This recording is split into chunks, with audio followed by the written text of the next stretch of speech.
प्रिय विद्यार्थियों, जय हिंद, जय भारत। देखिए, आज एक विषय पर आपसे चर्चा करनी थी।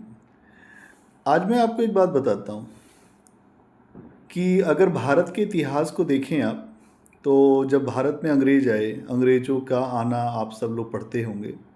भारत में अंग्रेज आए कैसे? व्यापारी के रूप में आए। उन्होंने बताया कि भारत में हमें व्यापार करना है, भूभाग नहीं चाहिए।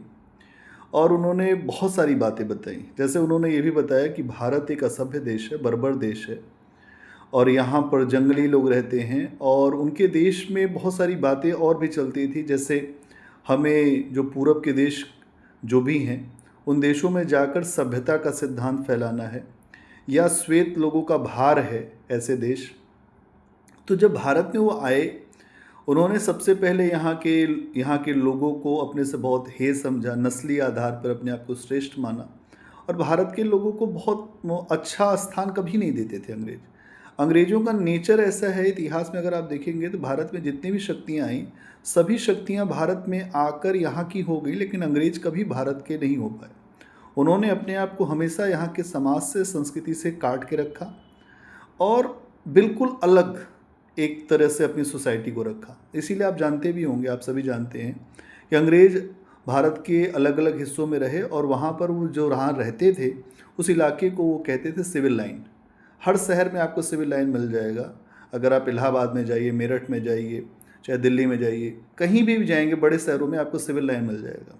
और उस जगह सिविल लाइन पे अंग्रेज़ों ने एक बात, अपनी सोच को प्रदर्शित किया। वो सोच क्या थी कि वहाँ पर उन्होंने एक बोर्ड लगवाया, dogs are Indian not allowed. मतलब जानवर के रूप में इंसान को समझा गया और भारत के लोगों को किस तरह से वो ट्रीट करते थे, ये चीज़ आपको समझ में आएगी उनकी सोच से। दूसरी बात, जब भारत पे अंग्रेज आए और इनका एक लंबा समय जब यहाँ पर जब बीता, और तो इनके द्वारा बहुत सारे ऐसे स्थल खोजे गए, जैसे हड़प्पा सभ्यता की खोज हुई। हड़प्पा सभ्यता की जब खोज हुई तो इनके दिमाग में एक बात आई कि भाई इतनी विकसित सभ्यता ये नहीं बना सकते। मतलब जिस देश के लोगों को हम असभ्य कह रहे हैं, बर्बर कह रहे हैं, जंगली कह रहे हैं, ऐसे देश के लोग इतनी विकसित सभ्यता तो कभी बना ही नहीं सकते। इसीलिए उन्होंने हड़प्पा सभ्यता को ये बता दिया कि हड़प्पा सभ्यता मेसोपोटामिया की सभ्यता की रीढ़ी है। मतलब मेसोपोटामिया के इंजीनियर आए थे, उन्होंने हड़प्पा सभ्यता को बसाया। या ग्रीस की सभ्यता से इसका संबंध है, या मिस्र की सभ्यता। मतलब मेसोपोटामिया की सभ्यता के द्वारा, मेसोपोटामिया के लोगों के द्वारा हड़प्पा सभ्यता बनाई गई। मतलब एक तरीके का भारतीयों के द्वारा अगर कोई अच्छा भी काम किया गया तो उसका श्रेय भारतीयों को नहीं देना है। भारत के द्वारा कोई कभी अच्छा काम नहीं किया गया, ये एक सोच के तहत किया गया। इसीलिए अगर आप देखेंगे तो भारत के इतिहास पे अधिकतर किताबें अंग्रेज़ों के समय में लिखी गई और वो इम्प्लिस्टिक अप्रोच से लिखी गई। इसलिए उन किताबों में जो रूप दिखाया जाता है वो अपने आप में समझने का है।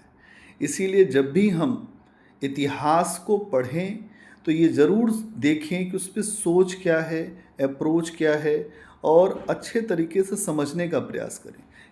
केवल बुक्स को पढ़ना नहीं है, बुक्स के अंदर जो थीम है उसे भी देखना होगा। चलिए, आज के लिए इतना ही। फिर बात करेंगे अगले लेक्चर में। बहुत धन्यवाद। जय हिंद, जय भारत।